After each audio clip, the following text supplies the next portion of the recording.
Revy Kevy here. Just been catching up on The Hobbit. Thinking you have been too, because we've had every week here Friday nights with Bilbo Baggins. And we're very excited to be back now for week 4. And tonight we have Morgan Sherlock, little Morgan Sherlock, and Connor Gibson reading for us chapter 6, which is called Out of the Frying Pan and Into the Fire. And they're going to run into goblins tonight. You're going to hear a great story. Goblins who sing a horrible song. 15 bird in 5 fir trees, their feathers were fanned in a fiery breeze. But funny little birds, they had no wings. Well, what shall we do with the funny little things? Roast them alive or stew them in a pot. Fry them, boil them, or eat them hot. Burn, burn, tree and fern, shrivel and scorch, a fizzling torch to light the night for our delight. Yay! Bake and toast 'em, fry and roast 'em, till beards blaze and eyes glaze, till hair smells and skins crack, fat melts and bones black, and cinders lie beneath the sky. So dwarves shall die and light the night for our delight. Yay, hey, yay, Harry, hey, yay, hoy! Bilbo and the dwarves are in for an adventure with the goblins, and you're going to hear all about it from Morgan and Connor right now. Yeehaw! Chapter 6. Out of the Frying Pan into the Fire.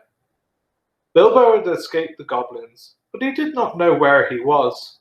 He had lost the hood, cloak, food, pony, his buttons, and his friends. He wandered on and on, till the sun began to sink westwards behind the mountains.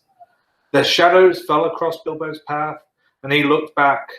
Then he looked forward and could see before him only ridges and slopes, falling towards lowlands and plains glimpsed occasionally between the trees. "Good heavens!" he exclaimed.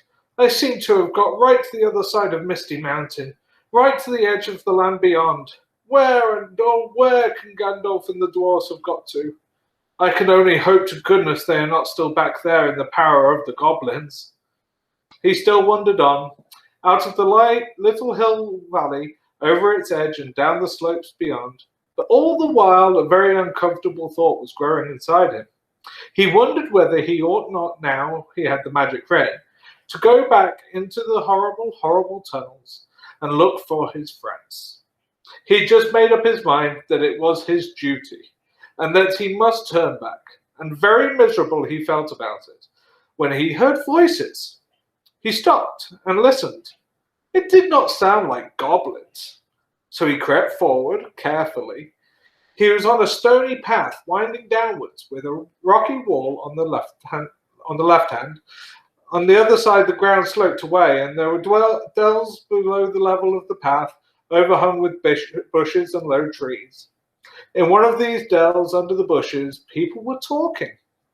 He crept still nearer, and suddenly he saw peering between 2 big boulders a head with a red hood on. It was Balin, doing a lookout. He could have clapped and shouted for joy, but he did not.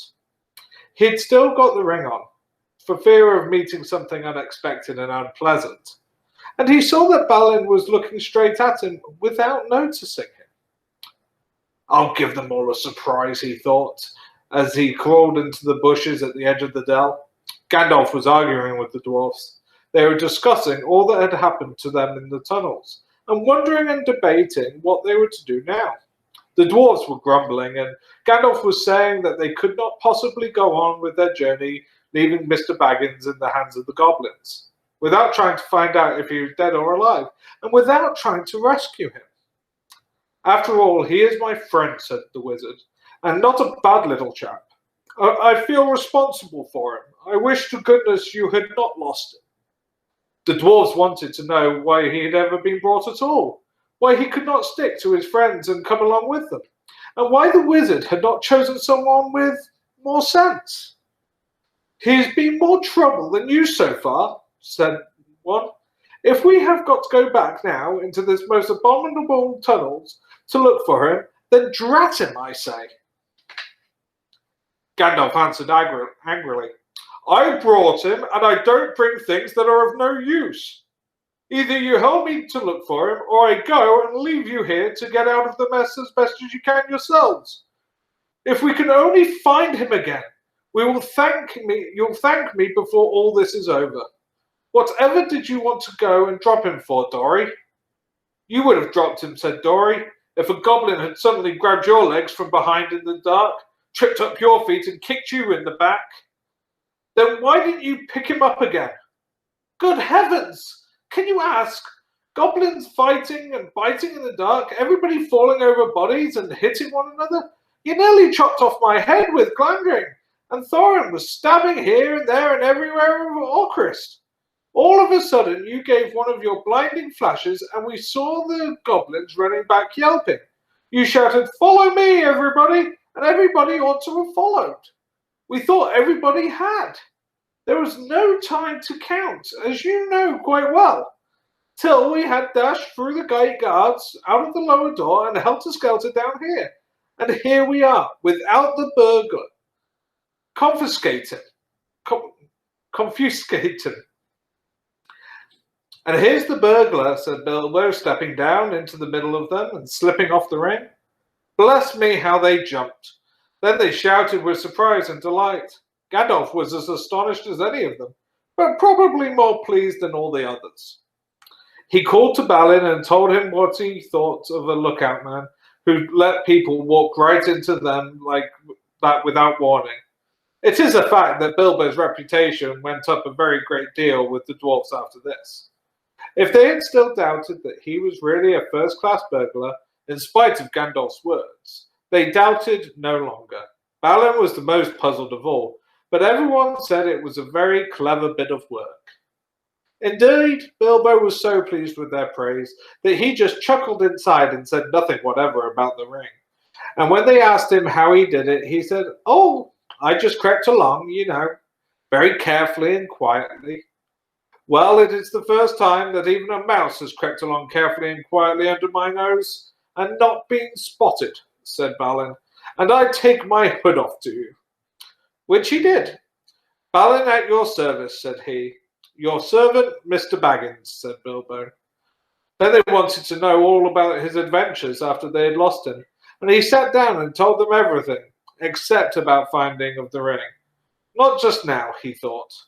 They were particularly interested in the riddle competition, and shuddered most appreciatively at his description of Gollum. "And then I couldn't think of any other question with him sitting beside me," ended Bilbo. "So I said, 'What's in my pocket?' And he couldn't guess in 3 goes. So I said, 'What about your promise? Show me the way out.' But he came at me to kill me, and I ran and fell over, and he missed me in the dark. Then I followed him because I heard him talking to himself. He thought I really knew the way out, and so he was making for it. And then he sat down in the entrance, and I could not get by. So I jumped over him and escaped and ran down the gate." "What about the guards?" they asked. "Weren't there any?" "Oh, yes, lots of them, but I dodged them. I got stuck in the door, which was only open a crack, and I lost lots of buttons," he said sadly, looking at his torn clothes. "But I squeezed through all right, and here I am." The dwarves looked at him with quite a new respect when he talked about dodging guards, jumping over Gollum, and squeezing through as if it was not very difficult or very alarming. "What did I tell you?" said Gandalf, laughing. "Mr. Baggins has more about him than you guess." He gave Bilbo a queer look from under his bushy eyebrows as he said this, and the hobbit wondered if he guessed at that part of his tale that he had left out. Then he had questions of his own to ask, for if Gandalf had explained it all by now to the dwarves, Bilbo had not heard it. He wanted to know how the wizard had turned up again, and where they had all got to now. The wizard, to tell the truth, never minded explaining his cleverness more than once. So now he told Bilbo that both he and Elrond had been well aware of the presence of evil goblins in that part of the mountains, but their main gates used to come out on a different path, one more easy to travel by, so that they often caught people benighted near their gates. Evidently, people had given up going that way, and the goblins must have opened their new entrance at the top of the pass the dwarves had taken, quite recently, because it had been found quite safe up to now. I must see if I can't find a less decent giant to block it up again, said Gandalf, or soon there will be no getting over the mountains at all. As soon as Gandalf had heard Bilbo's yell, he realized what had happened. In the flash which killed the goblins that were grabbing him, he had nipped inside the crack, just as it snapped too.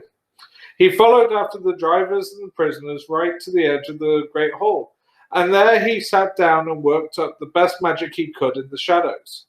A very ticklish business it was, he said. Touch and go. But, of course, Gandalf had made a special study of bewitchments with fire and lights. Even the Hobbit had forgotten the magic fireworks at Old Tuck's Midsummer Eve parties, as you remember. The rest we all know, except that Gandalf knew all about the back door, as the goblins called the lower gate, where Bilbo lost his buttons. As a matter of fact, it was well known to anybody who was acquainted with these parts of the mountains. But it took a wizard to keep his head in the tunnels and guide them in the right direction. They made that gate ages ago, he said, partly for a way of escape if they needed one, partly as a way out into the lands beyond, where they still come in the dark and do great damage. They guard it always, and no one has ever managed to block it up. They'll guard it doubly after this, he laughed.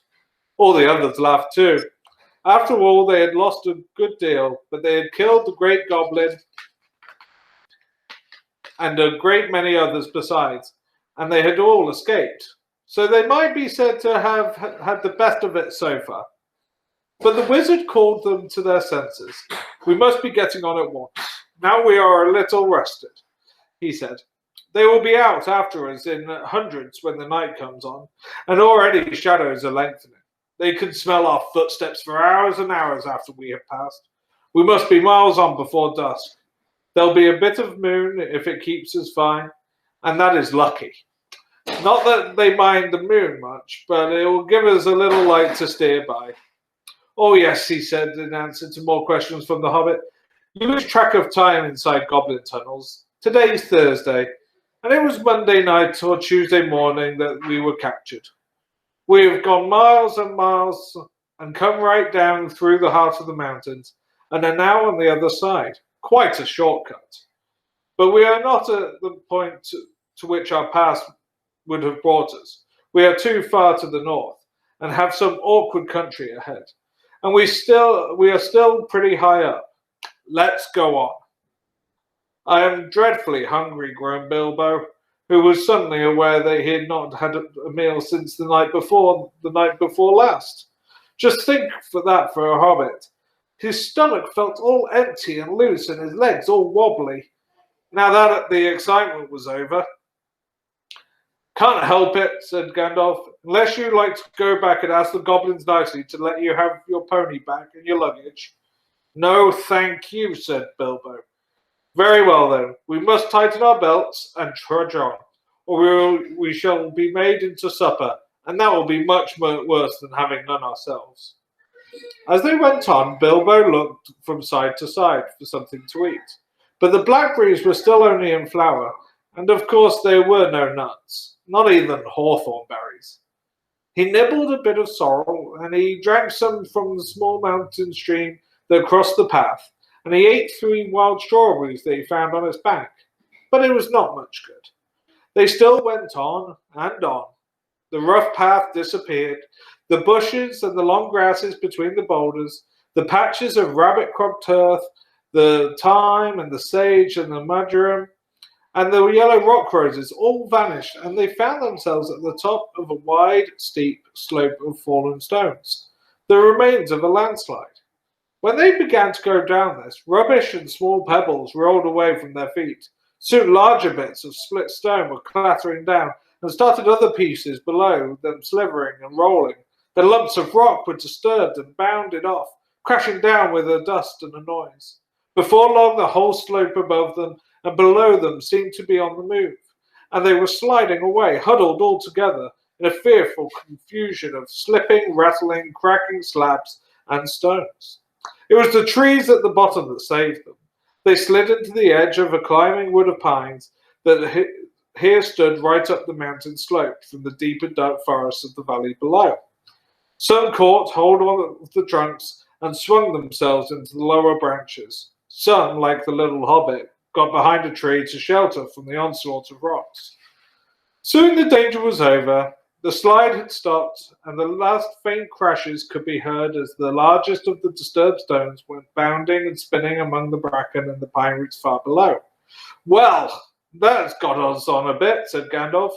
And even goblins tracking us will have a job to come down here quietly. I dare say, grumbled Bomber, but they won't find it difficult to send stones bouncing down on our heads. The dwarves and Bilbo were feeling far from happy, and were rubbing their bruised and damaged legs and feet. Nonsense! We are going to turn aside here out of the path of the slide.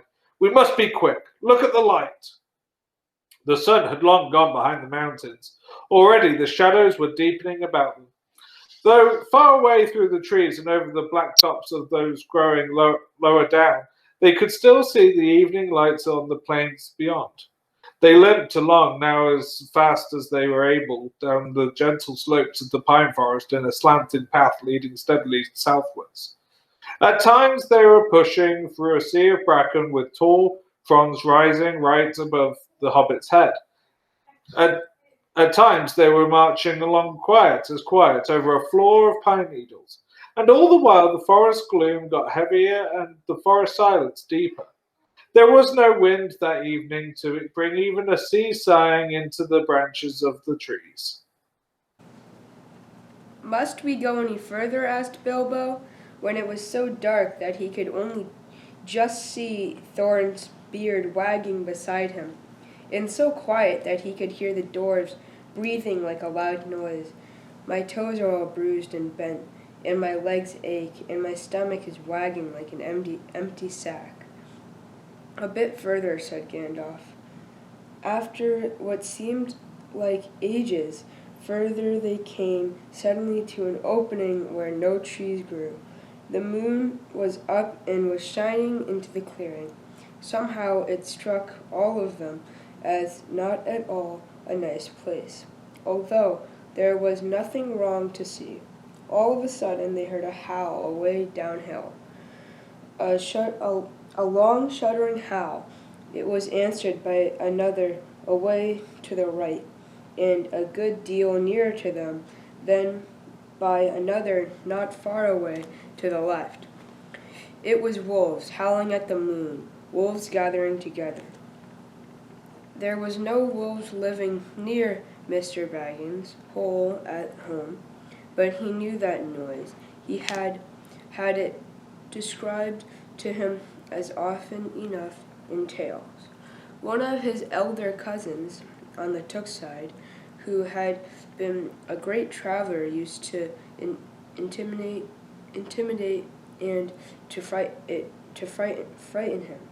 To hear it out in the forest under the moon was too much for Bilbo. Even magic rings are not much use against wolves, especially against the evil packs that lived under the shadow of the goblin-infested mountains, over the edge of the wild, on the borders of the unknown. Wolves of this sort smell keener than goblins, and do not need to see you to catch you. What shall we do? What shall we do? He cried. Escaping goblins to be caught by wolves, he said, and it became a proverb. Through we now say, out of the frying pan into the fire. In the same sort of uncomfortable situations. Up the trees, cried Gandalf, and they ran to the trees at the edge of the glade, hunting for those that had branches fairly low or were slender enough to swarm up. They found them as quickly as ever they could, you can guess, and up they went as high as ever they could trust the branches. You would have laughed from a safe distance if you had seen the dwarves sitting in the trees with their beards dangling down, like old gentlemen gone cracked and playing as being boys. Phil, Flea, and hill were at the top of a tall lark with an enormous Christmas tree. Dory, Nori, Orn, and Oin, and Goin were more comfortable in a huge pine with regular branches sticking out at intervals in the spokes of a wheel. Bifur, Bofor, Bomber, and Thorin were in the other. Dwalin and Bali had swarmed up a tall, slender fir with few branches and were trying to find a place to sit in the greenery. Of the topmost buffs, Gandalf, who was a good deal taller than the others, had found a tree into which he could not climb. A large pine standing at the very edge of the glade. He was quite hidden in his bots, but you could see his eyes gleaming in the moon as he peeped out. And Bilbo, he could not get into any tree. He was scuttling about from trunk to trunk like a rabbit that had lost its way in a hole and has a dog after it. "You've left the burglar behind again," said Nora to Dora. Looking down, "I can't always be carrying burglars on my back," said Dory. "Down tunnels and up trees, what do you think I am? A porter? He'll be eaten if we don't do something," said Thorin, for there were howls all around them now, getting nearer and nearer. "Dory," he called, for Dory was lowest down in the easiest tree. "Be quick and give Mr. Baggins a hand." Dory was really a decent fellow in spite of his grumbling. Poor Bilbo. Lost my place.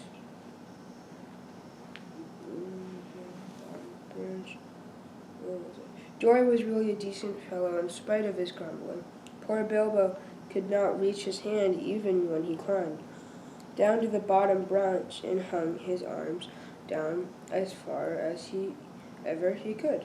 So Dory actually climbed out of the tree and let Bilbo scramble up and stand on his back. Just at that moment the wolves trotted howling into the clearing.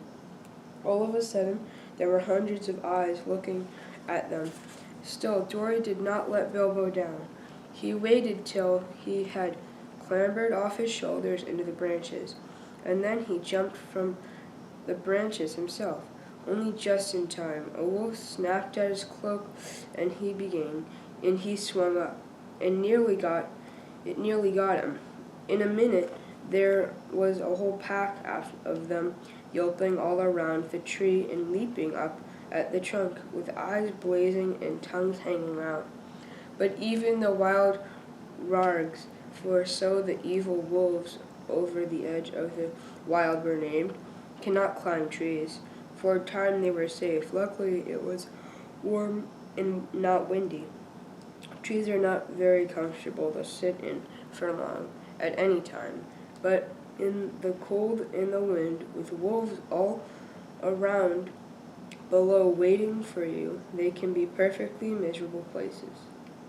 This glade is the ring of trees, was evidently a meeting place of wolves. More and more kept coming in. They left guards at the foot of the tree in which Dory and Bilbo were, and then went snuffling about till they had smelt out every tree and had anyone in it. These were guarded too, while all the rest, hundreds and hundreds it seemed, went and sat in a great circle in the glade, and in the middle of the circle was a great grey wolf, who spoke to them in dreadful language of the Rargs. Gandalf understood it. Bilbo did not, but it sounded terrible to him, as if all their talk was about cruel and wicked things.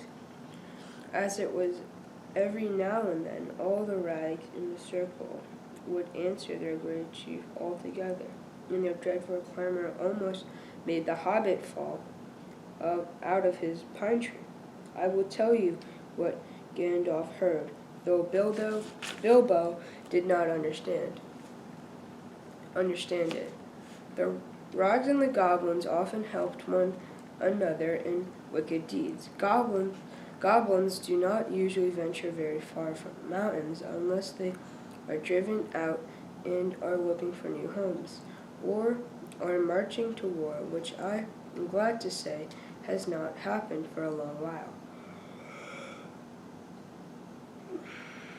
But in those days, there were some times when used to go on raids, especially to get food or slaves to work for them. Then they often got the rags to help and shared the plunder with them. Sometimes they rode on wolves like men do on horses. Now it seemed that a great goblin raid had been planned for that very night. The rags had come to meet the goblins, and the goblins were late. The reason, no doubt, was the death of the great goblin, and all the excitement caused by the doors and Bilbo and the wizard, for whom they were probably still hunting. In spite of the dangers of this far land, bold men of late been making their way into it from the south, cutting down trees and building themselves places to live in among the more pleasant woods in the valley and along the river shores. There were many of them, and they were brave and well armed, and even the rags dare not attack them if they were many together or in the bright of day. Now that had planned with the goblins helped to come by night upon some of the villages nearest the mountains. If their plan had been carried out, there would have been none left. The next day, none left. Their next day, all would have been killed except the few goblins kept from the wolves and carried back on prisoners to their caves. This was dreadful talk to listen to. No, not only because of the brave woodmen and their wives and children, but also because of the danger which now threatened Gandalf and his friends. The rags were angry and puzzled at finding them in their very meeting place. They thought that they were friends of the woodmen and were come to spy on them, and would take news of their plans down into the valleys, and then the goblins and the wolves would have to fight a terrible battle instead of capturing prisoners and devouring people waked suddenly from their sleep. So the rags had no intention of going away and letting the people up the trees escape, at any rate not until morning. And long before that, they said, goblin soldiers would be coming down from the mountains, and goblins can climb trees, or cut them down. Now you understand why Gandalf was listening to their growling and yelping. Began to be dreadful afraid. Wizard thought he was in to feel that they were in a very bad place, and not yet escaped at all. All the same, he was not going to let them have it all their own way, though he could not do very much stuck up a tall tree with wolves all around. On the ground below, he gathered the huge pine cones from the branches of his tree. Then he set one alight with bright blue fire, threw it, whistling down among the circle of wolves. It struck one on the back, and immediately his shaggy coat caught on fire, and he was leaping to and fro, yelping horribly. Then another came, and another, one in blue flames, one in red, another in green. They burst on the ground in the middle of the circle and went off in colored spikes. And smoke, a especially large one, hit the chief wolf on the nose, and he leapt in the air 10 feet and rushed round in the circle, biting and snapping even at the other wolves in his anger and fright. The dwarves and Bilbo shouted and cheered. The rage of the wolves was terrible to see, and the commotion had made the wolves they made filled all the forest. Wolves are afraid of fire at all times, but this was the most horrible and uncanny fire. If a spark got in their coat, it struck and burnt into them, and unless they rolled over quick, they would soon all in flames. Very soon, all about the glade wolves were rolling over and over to put out the sparks on their backs, while those that were burning were running and howling and setting others alight, till their own friends chased them away. Then they fled off the slopes, crying and yammering and looking for water. "What is all this uproar in the forest tonight?" said the Lord of the Eagles. He was sitting back in the moonlight on the top of a lonely pinnacle of a rock at the eastern edge of the mountains. "I hear wolves' voices. Are the goblins at mischief in the woods?" He swept up in the air, and immediately two of his guards from the rocks at either hand leapt up and followed him. They circled up in the sky and looked down upon the ring of the rags, a tiny spot far, far below, but eagles have keen eyes and can see small things at a great distance. The Lord of the Eagles of the misty mountains had eyes that could look at the sun unblinking and could see a rabbit moving on the ground a mile below, even in the moonlight. So though he could not see the people in the trees, he could make out the commotion among the wolves and see tiny flashes of fire and hear the howling and yelping come up faint from far beneath him. Also he could see the glint of the moon on the goblin spears and helms, long lines of the wicked folk crept down the hillside from their gate and wound into the wood. Eagles are not kindly birds. Some are cowardly and cruel, but the ancient rare of the northern mountains were the greatest of all birds. They were proud and strong and noble-hearted. They did not love goblins or fear them. When they took a notice of them all, which was seldom, did not eat such creatures, they swooped them and drove them shrieking back into their cave, and stopped whatever wickedness they were doing. The goblins hated the eagles and feared them, but could not reach their lofty seats or drive them from the mountains. Tonight the Lord of the Eagles was filled with curiosity to know what was afoot, so he summoned many other eagles to him, in which flew from the mountains and slowly circling above, even circling ever around and around, they came down, down, down, towards the ring of the wolves in the meeting place of the goblins. A very good thing to do. Dreadful things had been going on down there. The wolves had caught fire and fled into the forest, had set it alight in several places. It was high summer, and on the eastern side of the mountains there had been little rain for some time. Yellowing bracken, fallen branches, deep-piled pine needles, and here where their dead trees were soon in flames.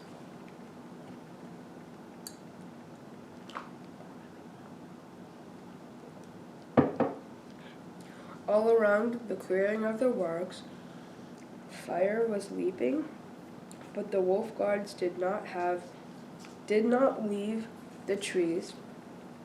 Mad and angry, they were leaping and howling round the trunks and cursing the doors in their horrible language, with their tongues hanging out and their eyes shining as red and fierce as the flames. Then suddenly goblins came running up, yelling. They threw a battle with the woodmen was going on, but they soon learned what had really happened. Some of them actually soon sat down and laughed. Others waved their spears and clashed the shafts against others' shields. Goblins are not afraid of fire, and they soon had a plan which seemed to be most amusing. Some got all the wolves together in a pack, some stacked fern and bush wood around the tree trunks, others rushed around and stamped and beat and stamped until nearly all the flames were put out, but they did not put out the fire nearest to the trees where the doors were. That fire they fed with leaves and dead branches and bracken. Soon they had a ring of smoke and flame around the doors, a ring which they kept from spreading outwards, but it closed slowly in till the running fire was licking the fuel piled under the trees. Smoke was in Bilbo's eyes. He could feel the heart of the flames, and through the reek he could see the goblins dancing round and round in a circle, like people round a midsummer bonfire. Outside the ring of dancing warriors with spears and axes stood the wolves at a respectful distance, watching and waiting. He could hear the goblins beginning a horrible song. 15 birds in five first trees, their feathers were fanned in a fiery blaze. But funny little birds, they had no wings. Oh, what shall we do with the funny little things? Roast them alive or stew them in a pot, fry them, then boil them, and eat them hot. Then they stopped and shouted, "Fly away, little birds, fly away if you can. Come down, little birds, or you'll get roasted in your nests. Sing, sing, little birds, why don't you sing? Go away, little boys," shouted Gandalf in answer. "It isn't bird nesting time. Also, naughty little boys that play with fire get punished," he said, to make them angry and to show them that he was not frightened of them. Though of course he was a wizard, but they took no notice, and went on singing, "Burn, burn, burn, burn, tree and fern, shivel and scorch a fizzling torch, to light the night for our delight. Yah-hey, bake and toast 'em, fry 'em and roast 'em, till beards blaze and eyes glaze, till their hair smells and skin crack, fat melts and bones black, and cinder lie beneath the sky, so doors shall die, and the light in the night for our delight. Yea-hey, yea-harry-hey, yea-ho." And with a yea-ho, the flames were under Gandalf's tree. In a moment, it spread to others. The bark caught fire. The lower branches cracked. Then Gandalf climbed to the top of his tree, and suddenly splendor flashed from the wand like lightning, and he got ready to spring down from high right among the spears of the goblins. That would have been the end of him, though he would probably have killed many of them as he came hurtling down like a thunderbolt. But he never leapt. Just at the moment, the Lord of the Eagles swept down from above, seized him in his talons, and was gone. There was a howl of anger and surprise from the goblins. Loud cried the Lord of the Eagles, to whom Gandalf had now spoken. Back swept the great birds, and with him, and down they came like huge black shadows. The wolves yammered and gnashed their teeth. The goblins yelled and stamped with rage. They flung their heavy spears in the air. In vain. Over them swooped the eagles.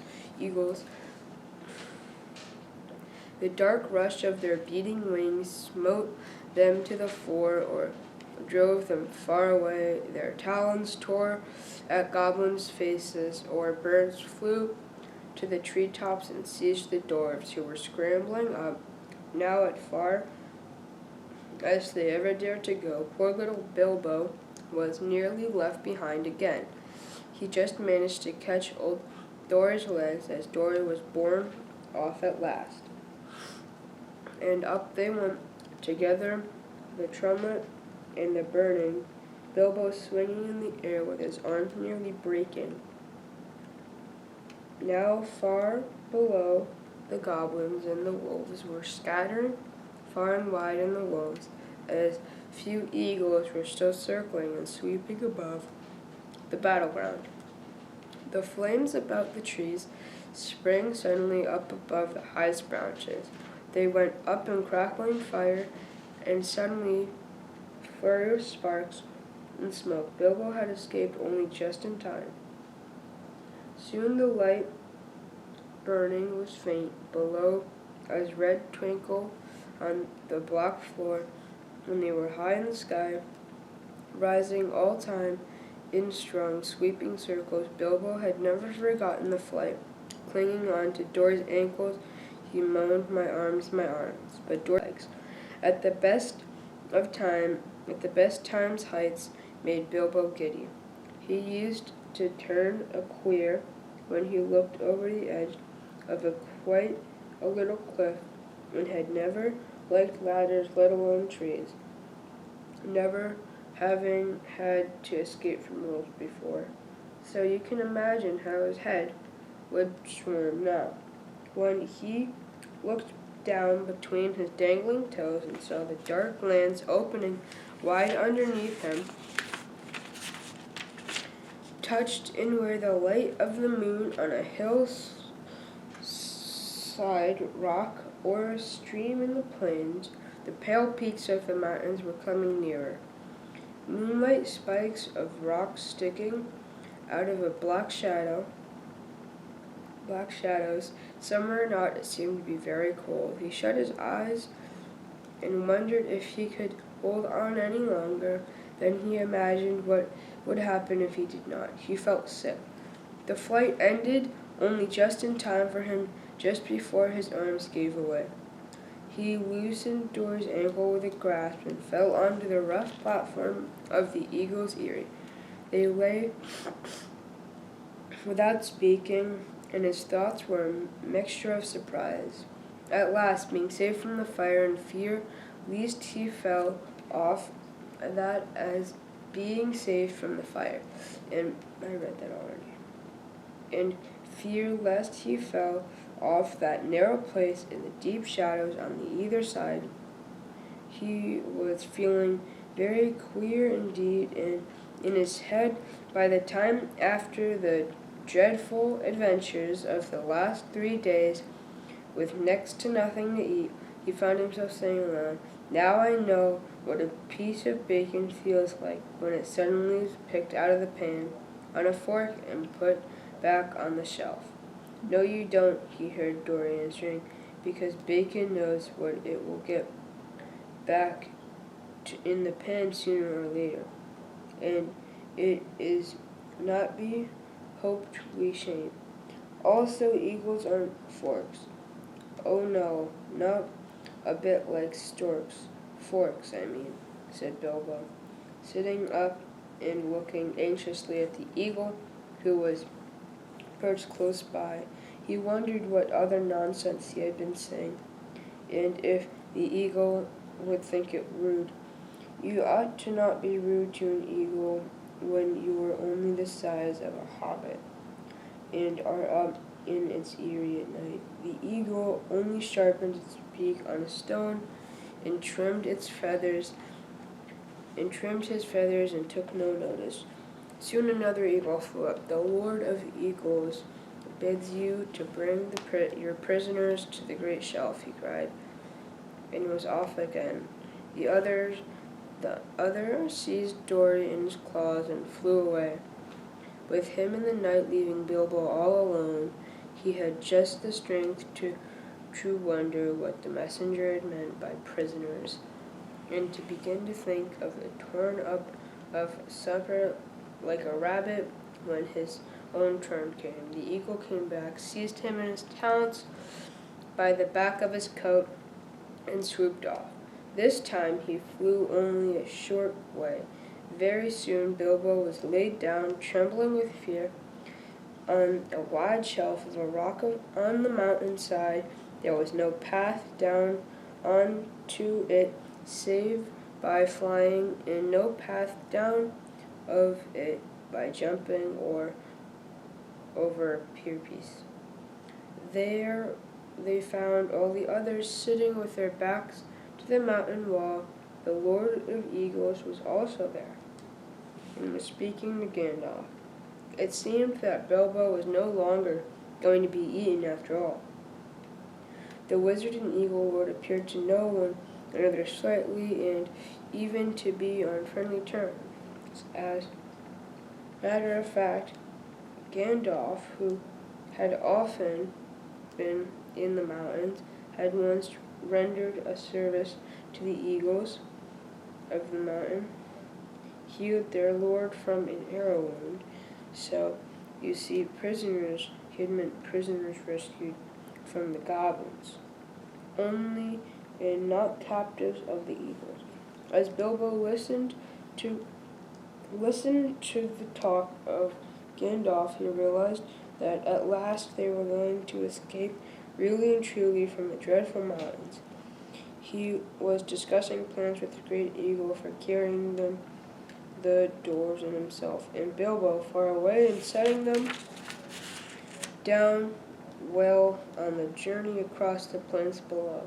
The Lord of Eagles would not take them anywhere near where men lived. They would only shoot us with their great bows of yew, he said, and they would think we were after their sheep, and at other times they would be right. No, we are glad to cheat the goblins of their sport and glad to repay our thanks to you, but we will not risk ourselves for the doors in the southward plains. Very well, said Gandalf. Take us as far as you can, as far as you will. We are already deeply obliged to you, but in the meantime we are famished with hunger. I am nearly dead of it, said Bilbo in a weak little voice that nobody heard. That can perhaps be mended, said the Lord of Eagles. Later on he might have been a bright fire on the shelf of rock, and figures of the dwarves round it cooking and making a fine roasting smell. The eagles had brought up dry pots of fuel, and they had brought rabbits, hares, and another small sheep. The dwarves managed all of the preparations. Bilbo was too weak to help anyway, and was not much good at skinning rabbits or cutting up meat. He was not much good at delivered by the butcher, all ready to cook. Gandalf, too, was lying down after doing his part in setting the fire going, since Oin and Gloin had lost their tinder boxes. Doors have never taken to matches even yet. So ended the adventures of the Misty Mountains. Soon Bilbo's stomach was feeling full and comfortable again, and he felt he could sleep contentedly. Though really he would have liked a loaf and butter better than bits of meat toasted on sticks. He slept curled up on the hard rock more soundly than ever he had done on his feather bed in his own little hole at home. But all night he dreamt of his own house, and wandering in his sleep into all his different rooms, looking for something that he could not find nor remember what it looked like. Wasn't that awesome? We're almost halfway through our book, The Hobbit, on our Friday nights with Bilbo Baggins, and we're very fortunate to have such good readers. And our thanks tonight to Morgan for jumping in and making the even number for us, and for Connor. And a word of thanks especially to you, Connor, because I know it's not been an easy week, but you have risen to the task, and you've been an incredible gift to us. Your reading tonight was beautiful, and our prayers are with you and with your family at this time. Next week, we'll hear about queer lodgings in Chapter 7, and we'll be back to our, we'll have done a full cycle with our kids, and we're back to Kate and Naomi, and we look forward to seeing you back here next week for Friday Nights with Bilbo Baggins.